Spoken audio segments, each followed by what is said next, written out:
I'm Amy Liu at the White House following the latest plans from President Donald Trump to reshape policy at home and around the world. We start today with his plan to sign an executive order essentially gutting the education department to the fullest extent of his power, but Congress and his own agenda may get in the way of that. Funding the department is ordered by Congress, mostly impacting higher education, student loans, and low-income grade school funding, programs required by law to exist. But Trump could shut down the agency through other means, limiting tiny fractions of the budget, for example. He's already put dozens of employees on paid leave. Trump also has his own plans for the department, including a proposal for a patriotic education, going after schools that teach lessons on race and gender, and investigating colleges for on-campus anti-Semitism.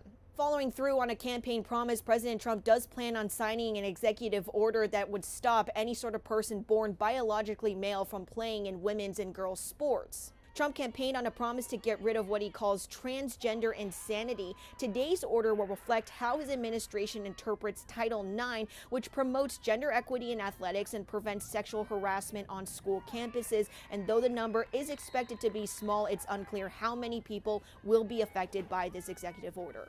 The U.S. Postal Service reversed course on a move to temporarily stop accepting any international packages from China and Hong Kong. In an updated post this morning, the USPS says it is working closely with Customs and Border Protection to, quote, implement an efficient collection mechanism for the new China tariffs. The original move to block incoming packages came after President Trump ended a trade provision used by retailers to ship low-value packages duty-free to the U.S., and the Trump administration imposing an additional 10% tariff on Chinese goods. In his first foreign visitor to the White House, President Trump welcomed Israeli Prime Minister Benjamin Netanyahu yesterday. During a joint press conference, he also offered very little detail about a plan that he wants to happen, the U.S. taking control of the Gaza Strip and redeveloping it after Palestinians there settle into other countries. I do see a long-term ownership position, and I see it bringing great stability to that part of the Middle East and maybe the entire Middle East. Envisioning it as the Riviera of the Middle East, Trump says he developed the area by cleaning out and destroying old buildings, and he didn't rule out the idea of sending troops over to secure Gaza. He also wants to visit Israel and possibly Gaza sometime soon. Meanwhile, U.S. ally Saudi Arabia reiterating its demand for an independent Palestinian state.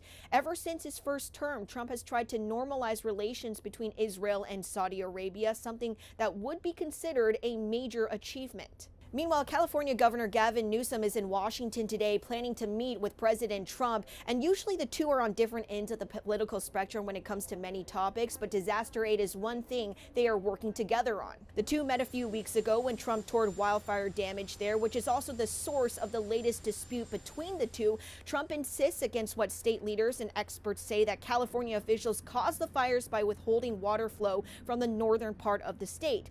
Trump has been using what federal control he has to increase that water flow earlier this week, causing flood concerns after an unscheduled dam opening that reportedly will not send water to Southern California, where the fires are mostly extinguished. And overnight, the Senate approved more of Trump's cabinet, including Attorney General nominee Pam Bondi. It was a near party line vote, but ultimately Pennsylvania's John Fetterman was the only Democrat to break away from his party. Pam Bondi was formerly Florida's Attorney General and corporate lobbyist and is a longtime Trump ally.